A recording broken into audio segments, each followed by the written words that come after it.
Hello you guys, welcome back to my YouTube channel. My name is Ishneet Kaur and I am a professional makeup artist.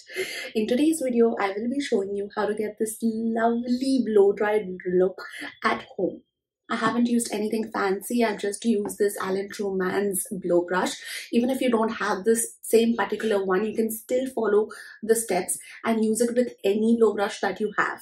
So without further wasting time, let's get into it. I prefer to speed up the drying process by using a hairdryer initially to get my hair to a semi-dry state. I usually use the cold setting because I haven't applied any heat protectant yet. Also, this step is important because using a blow brush on dripping wet hair isn't effective. After that, I go in with my serum. I'll be using the L'Oreal Professional Liz Unlimited Serum today. I take literally just one pump, rub it on my palms and apply it on my lens. I make sure to apply on my ends really generously because of my colored hair, and plus the ends do tend up to dry first. Now I will be going in with my Be Blunt Heat Protection Spray. Usually, serums do have heat protectant in them, but I'd like to be extra safe. I just spray it all over my hair and then run my hands through my hair to make sure that the product is equally distributed. After that, I take a wet brush. Right now, I can't find mine, so I am going to use a paddle brush, which is from Iconic. I brush my hair downward and then go upwards. If you directly start from upwards, the tangles will worsen, making it harder to detangle and causing, potential damage to the hair strands. Make sure to remove all the knots. If there is any chance, any knots are remaining while you're blow drying, there's a chance of your hair getting pulled or, even hair breakage. Now, once you're done, you need clips. You could use any clips. I'll be using these crocodile clips. Now, I divide my hair into two sections.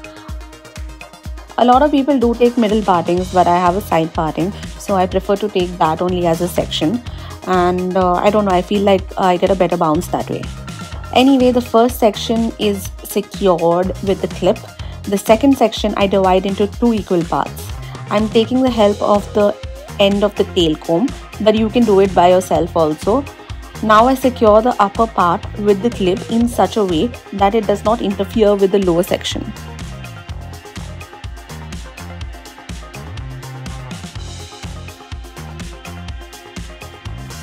Now I'm taking a smaller section and I run the brush through my hair. I usually like to put the setting on blast. Now what I do is I like to run the brush on the top and then on the bottom and repeat till the hair doesn't feel warm. And I mean warm, not hot. Be slow, take your time, just run the brush through your hair a couple of times.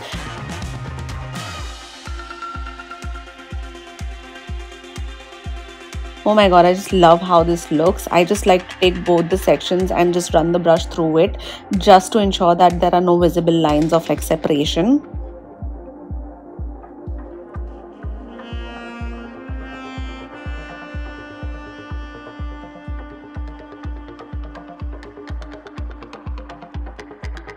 The tool does tend to get hot a tad bit, so be careful.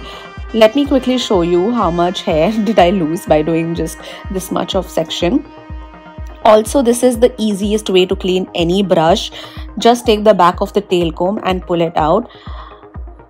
Okay, so 2-3 strands. I don't know if you can see it, but not bad. Just make sure that your damp hair doesn't touch the parts you have already blow dried because it can cause frizz and disrupt the smoothness. I mean, it might just undo all your hard work and lead to an uneven styling. So I like to start from the roots. Starting from the roots actually helps achieve volume and lift at the base of your hair, which is essential for creating that voluminous and balanced hairstyle.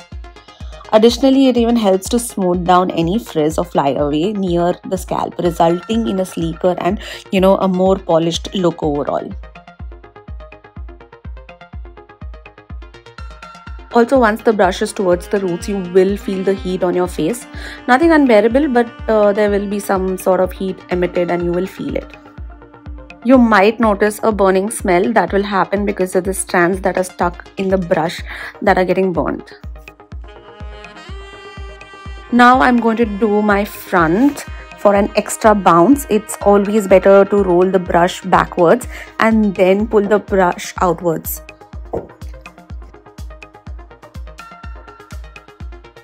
You can always go over the strand again if it's not of the desired finish, and plus this flick was any which way smaller, so it's better to do it separately. Oh my god, I just love how this looks already. It's so nice and so bouncy, looks so healthy and frizz-free, of course. Loving it. Now let's move on to the next section. We will use the same steps. I am just dividing the hair into sections, but this side I will use a thicker section just to show you how big you can go.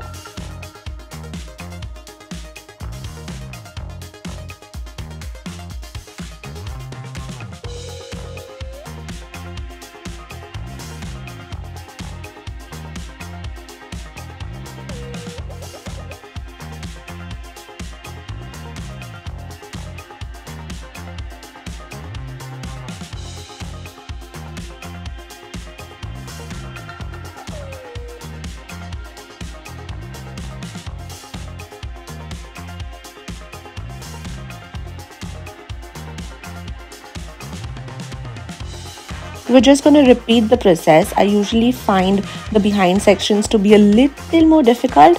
Plus you have to create tension as well. For people who don't know what tension means, it is a technique that is commonly used to smooth and straighten the hair, as well as add volume and control during styling. By creating tension, basically the hair is more stretched out and smoothened out, resulting in a sleeker and a more polished finish.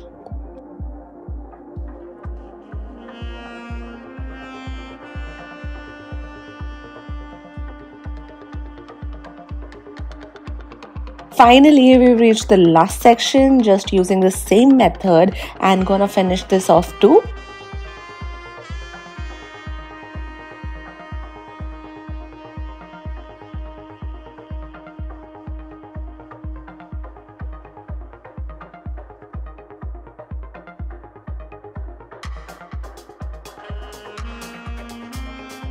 This is the final look. I am absolutely loving how it's turned out. I just love how smooth it feels also.